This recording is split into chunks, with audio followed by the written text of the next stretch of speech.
pois desde muito nova eu já tinha atração por pessoas do mesmo sexo. Era um pecado mortal. Um belo dia eu resolvi contar para o pastor da minha igreja e o pastor me disse que eu deveria assistir filmes pornôs héteros para que assim eu desenvolvesse desejo por homens. Você já tem quase 30 anos, já está na hora de sair debaixo das asas de pai, de mãe, de pastor, de amigas evangélicas. Oi, meu nome é Clarice, mas todos me chamam de Clarinha. E pode falar meu nome, eu não me importo. Tenho 27 anos e desde os 16 sou viciada em filmes adultos. Desde que me conheço por gente, sou evangélica. Todos os dias eu assistia às pregações antes de ir para aula ou fazer qualquer outra coisa. E depois, já na faculdade, eu participava do que chamam de células cristãs. Apesar de nascer em um lar evangélico, eu lutei por anos contra a homossexualidade, pois desde muito nova eu já tinha atração por pessoas do mesmo sexo. Mas mesmo assim, eu nunca deixei de ir à igreja ou de ler a Bíblia. Eu também nunca tive relações ou beijei alguém do mesmo sexo, pois sabia que aquilo era um pecado mortal, segundo a crença da minha igreja.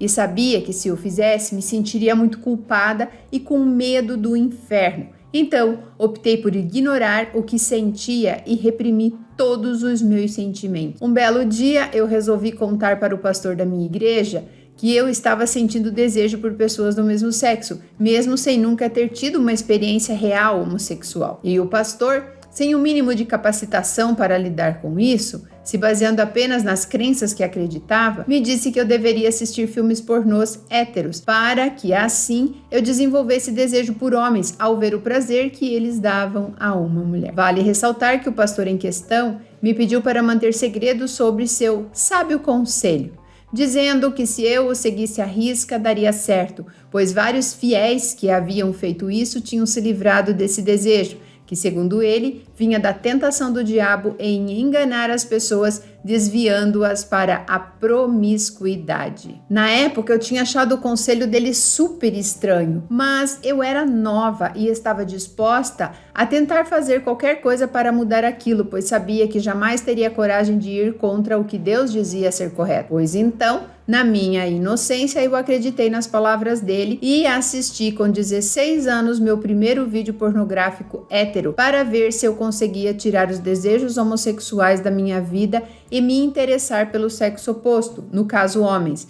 E desde então minha vida virou o inferno do qual eu queria me livrar. Realmente a minha vida virou uma merda. Eu realmente sentia prazer com os vídeos que eu assistia. E sempre na minha cabeça eu achava que se eu continuasse a assistir aqueles vídeos, eu me tornaria hétero. Então, automaticamente, eu não achava que era tão errado assim continuar vendo aquilo. Depois de um tempo, eu comecei a questionar a minha sexualidade, pensando o seguinte: se eu sinto prazer vendo isso, então eu não sou homossexual, eu sou hétero. Só preciso continuar até olhar para um homem real e perder minha virgindade com ele, e então minha vida será normal. E continuei fazendo as mesmas coisas de sempre, participando dos cultos. Ali eu já estava viciada em ver pornô e nem sabia.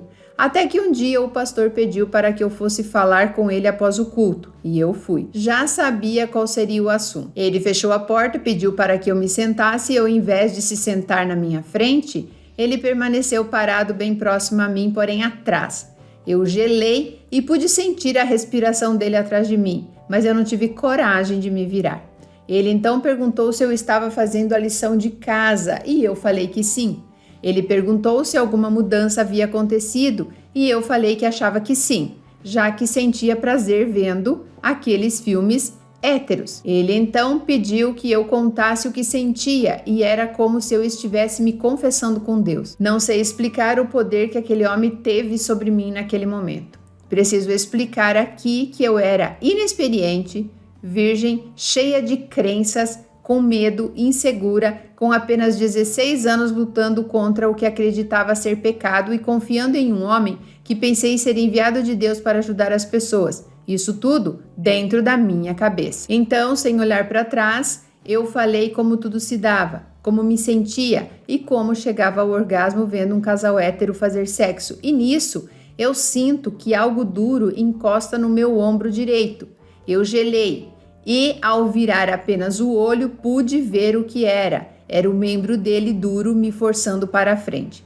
Quando ele percebeu que eu tinha sentido, ele rapidamente andou até o outro lado da escrivaninha e fez de conta que nada havia acontecido e falou que era para eu continuar, porque com certeza estava dando certo e que agora só faltava eu arrumar um namorado, me casar e ter filhos e que tudo estaria resolvido. Ali eu fiquei com uma confusão mental sobre o que era um líder que se dizia porta-voz de Deus e o que Deus realmente esperava de mim. E então nunca mais voltei naquele lugar. Meus pais me questionaram e falei que iria participar da igreja de uma amiga que também era no mesmo bairro e eles concordaram. E assim foi. O tempo foi passando e quanto mais eu via filmes pornôs héteros, mais eu sentia vontade de ver e menos eu sentia interesse por homens. Eu ficava vendo as preliminares, os toques e o sexo oral que eles faziam nelas, mas quando chegava a hora da penetração, eu parava. Até que fui para a faculdade e tudo piorou, pois meu desejo por mulheres aumentou. E foi aí que busquei outro tipo de conteúdo, lesbianismo, e assim me encontrei. Passei pela faculdade com muita dificuldade, pois eu só pensava em chegar em casa para ver aquilo. Uma vez eu saí da sala no meio de uma prova para ir ao banheiro me masturbar. Só que entendam a minha cabeça, a religião também acaba se tornando um tipo de vício e eu fico entre o que eu quero, o que o meu corpo busca e o pecado. Então, hoje aos 27 anos, nunca tive nenhum contato físico com ninguém. Desenvolvi depressão, tenho fortes crises de ansiedade, não consigo trabalhar direito e voltei a morar com meus pais. O conselho do pastor, além de acabar com a minha juventude e me colocar em um tipo de prisão dogmática, ainda destruiu a minha vida. Eu sei que preciso de ajuda, mas temo receber novamente conselhos vazios e que prejudiquem ainda mais. Por exemplo, se eu contar tudo para os meus pais, são capazes de me levar até um altar e fazer um ritual para tirar o demônio do meu corpo. Não sei o que fazer. Fui demitida por faltar demais ao trabalho e dependo dos meus pais, que estão o dia todo me cobrando um namorado e posteriormente um marido, pois é só assim que eu sairia da casa deles. Dizem que ficarei velha para ter filhos e que eles querem netos, já que sou filha única. Esqueci de contar que durante a faculdade eu abandonei a igreja, mas as minhas amigas, a quem falei sobre tudo isso, me disseram que eu tinha que voltar para a igreja porque só Jesus poderia me salvar e eu acreditei nisso. Não contei a ninguém sobre sentir desejo por mulheres, somente sobre o vício em pornografia. Eu tento de todas as formas parar, mas não consigo. E sempre que tento manter uma relação com Deus, eu sinto ódio, porque ouço dizer que a única e verdadeira solução para parar com qualquer vício é Deus. Mas foi dentro de uma igreja que tudo isso começou. Onde estava Deus naquele momento, quando eu era apenas uma criança e fui buscar ajuda? Hoje eu me sinto uma hipócrita, porque todas as pessoas que me conhecem me respeitam e acham que eu sou um exemplo de vida. Só que no fundo eu sou uma merda, pois tenho um vício ridículo e não tenho coragem de assumir minha homossexualidade. O que eu busco aqui, Sil, é uma resposta. Você e as suas seguidoras acham que devo continuar indo na igreja e buscando a cura em Deus? Ou há outras possibilidades de parar com meu vício? Outra coisa, você acha que se eu tivesse aceitado a minha homossexualidade eu estaria sofrendo hoje? Ou você acha que tudo na vida é um processo e eu deveria passar pelo que estou passando? Preciso de ajuda. Antes de encerrar, quero fazer uma pergunta para você, Sil, e para todos que estão aqui. Vocês já sofreram algum tipo de trauma dentro de alguma igreja? Espero que eu receba algum conselho que possa mudar a minha realidade, pois já estou pensando em cometer uma besteira. Obrigada, Sil, por me ouvir. Mais uma vez aqui a confusão entre igreja, religião, pastor, Deus e a nossa cabeça, né? Esse que é o problema quando a gente acredita no que os outros nos falam, né? Como se o que eu sinto é pecado, o meu instinto é pecado. Eu tenho que lutar contra os meus desejos que estão dentro de mim, que fazem parte de mim, né? Como se sentir certas coisas fosse contra o que todo mundo diz que é certo. Meu amor, vou te dar um conselho aqui, um conselho de mãe, sabe? Quando os nossos pais nos amam de verdade, eles nos aceitam como somos, porque nós somos muito mais do que o corpo. Quando esse corpo aqui, tudo isso aqui, né, toda essa matéria acabar, o que vai restar é a nossa consciência. E é lá na consciência que está o que é bom, o que é puro, o que está relacionado ao eu superior, ao verdadeiro Deus, né? Ao que é Deus de verdade. Deus não julga, Deus não pune, Deus não se importa com esse tipo de coisa. Isso quem se importa são os homens, a sociedade, os ditadores do que é certo e errado, os hipócritas que estão por aí pregando coisas que nem eles mesmos cumprem. Então veja bem, quando esse pastor sugeriu que você fosse ver filmes adultos, ele nada mais do que queria que você contasse para ele poder fazer coisas, a gente sabe muito bem, lembrando disso. Então, meu amor, saia da igreja. Esse é o meu conselho. Vaza, você nunca deveria ter voltado. O teu problema é que você está pedindo conselho para pessoas que sabem menos que você, que só sabem falar, a cura está nisso, a cura está naquilo. A cura está em você se aceitar como é e falar para todo mundo com orgulho como você se sente. Pecado aqui é irmos contra aquilo que acreditamos. Tudo o que vai e volta. E quando eu faço algo contra mim mesma, aquilo para mim, na minha concepção, é pecado. Aquilo que destrói a mim mesma, isso é pecado. Não é o que os outros dizem ser certo, o que os outros dizem ser errado, que é pecado. Ou que algum dia alguém chegou e falou assim, agora a partir de agora isso é pecado, não podemos fazer. Só que tem que entender que tudo que chamam de pecado está em nós, é nosso instinto. Conte para os seus pais, peça ajuda deles, explique tudo, exponha. Se eles te amam de verdade como ser humano, eles ficarão do seu lado e vão te entender. Se eles fizerem o que você falou aqui, te levar para uma igreja e tentar tirar o demônio do seu corpo, tá na hora de você criar asas. Tá na hora de você vazar. Vá para outro país, vá para outra cidade, vá para outro estado, vá arrumar um emprego e se vire. Você já tem quase 30 anos, 27 anos é quase 30 anos. Já tá na hora de sair debaixo das asas de pai, de mãe, de pastor, de amigas evangélicas. Tá na hora de você fazer o que você tem vontade. Ganhe essa liberdade, saia de dentro dessa prisão social que você foi inserida quando nasceu. Nós não precisamos de líderes, porque tudo o que nós precisamos nessa vida, Deus já nos deu. Tá tudo dentro de nós. Basta acessar e seguir o processo. Poucas pessoas estão preparadas para essa conversa, porque nós crescemos aprendendo, achando que precisamos de um papai que vai cuidar de nós, que vai nos proteger, que vai nos curar, que vai nos amaldiçoar, que vai nos punir. Esse papai que tá por aí, que ninguém nunca viu, mas ele tá por aí, porque disseram que tá. Então, esse papai aí, ele precisa existir para que as pessoas não precisem se responsabilizar pelas próprias escolhas. Por isso que ele é tão forte, por isso que tantas pessoas ficam buscando por ele, para cuidar delas, os adultos infantilizados e que não têm coragem de assumir a responsabilidade pela própria vida depois de adultos. É o que está acontecendo com você. Você tem medo de ser julgada, você tem medo de ir para o inferno. A sua vida é baseada em medo e dogmas religiosos, como você mesmo falou. Aí você saiu de uma igreja porque achou que lá o problema era o pastor e foi para outra. E aí saiu de novo e agora tem raiva de Deus e está buscando novamente um responsável pelas suas frustrações. Mas o que está acontecendo na sua vida é falta de coragem. Em relação ao vício, esse vício só vai acabar quando você aceitar que ele existe. Você sabe que você é viciada, mas você tem que aceitar e entender por que ele está ali. Tudo começou onde, Sil? Quando eu não aceitei quem eu sou. Quando eu não aceitei os meus desejos e fui buscar cura. É nesse ponto que você tem que voltar e se perguntar por que eu precisava de cura. É ali. Eu posso dizer aqui, busque um psicólogo, busque alguma coisa. Mas, como eu falei, tudo que nós precisamos está dentro de nós.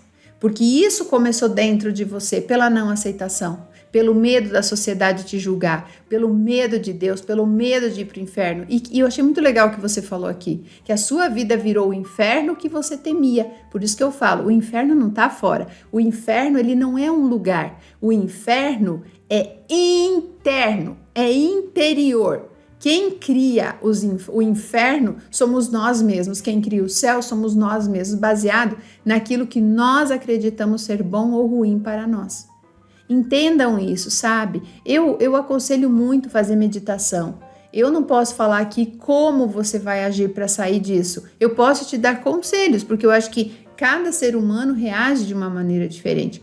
Você já admitiu que existe um problema. Agora, como eu falei, você precisa voltar lá no porquê o problema começou. Depois, você precisa ocupar a sua mente. Eu sempre indico atividade física, meditação, se preparar para sair dessa bolha, fazer alguma coisa que te dê prazer fora do pornô. Porque, gente, o vício não é ir contra o vício, lutar contra ele. Isso não funciona. Você precisa pegar toda essa informação, aceitar aquilo, abraçar aquilo. Sim, eu sou isso, eu me tornei isso, eu sou viciada nisso e eu aceito que eu sou um ser humano falho, mas a partir de agora eu vou trabalhar isso. E sempre se pergunte, eu gosto muito das perguntas, porque nenhuma pergunta fica sem resposta. Então, ao invés de você se depreciar, falar que quer fazer uma loucura, cada vez você vai mais profundo. Está na hora de você se questionar. Como eu vou fazer para voltar a ser aquela menina de antes? Como eu vou fazer para resgatar aquela menina? Como você mesmo disse, com 16 anos você era uma criança? Porque essa questão do amadurecimento não está na idade cronológica. Está muito relacionada com o que nos foi passado dentro de casa. A gente amadurece de acordo com as nossas crenças. É isso, a informação que você recebe do meio em que você vive é o que vai criando ali o seu caráter. Mas então é isso, meu bem. Cuide mais de você, planeje sair da casa dos seus pais, porque você não precisa mais de ninguém para te proteger. Você precisa se assumir. Eu conheço um rapaz que sabia que a família jamais aceitaria ele como homossexual. O que ele fez? Ele fez faculdade, juntou dinheiro, planejou a sua vida e um dia ele falou: mãe, pai, tô indo fazer uma viagem para a Austrália, mas ele nunca mais voltou. Lá, ele contou para toda a família que ele era gay. O pai dele quase infartou, a mãe dele só chorava. Agora imagine este rapaz aqui, no meio da família. Eram capazes de internar ele, colocar uma camisa de força e interditar. Mas como ele tinha vida própria, como ele não se importava mais, ele estava longe, ninguém poderia atingi-lo, porque no psicológico ele já tinha trabalhado isso. Ele simplesmente não se importou. O problema da humanidade é se importar demais com a opinião dos outros. A gente só se importa, deveria se importar, com as pessoas que nos acolhem. Se os seus pais te acolheram. Mas por quê? Porque você não tem para onde ir. Então, sim, se eles te expulsarem de casa, teoricamente você está precisando deles hoje. O que você precisa fazer? Planejar a sua fuga. Isso daqui é que nem sair de um relacionamento abusivo. Você tem que planejar tudo isso, tá bom? Eu espero que eu tenha ajudado. Em último caso, se você acha que você não vai conseguir, quiser fazer uma consultoria comigo, o link tá aqui no primeiro comentário. Ou então, busque uma terapia alternativa aí na sua cidade, busque entender o que é o homossexualismo, por que isso acontece e não esqueçam, gente, nem adianta falar muito aqui para ela, porque ela tem muitas crenças religiosas dentro da igreja evangélica, mas nós não somos esse corpo e não estamos aqui para uma única experiência. Então nós temos uma bagagem muito grande muita gente chama de karma, né? Nós temos uma bagagem muito grande lá na nossa essência, lá na nossa consciência. E às vezes nós estamos aqui porque essa consciência precisa, de certa forma, passar por tudo isso para evoluir. Um beijo e até a próxima História Real.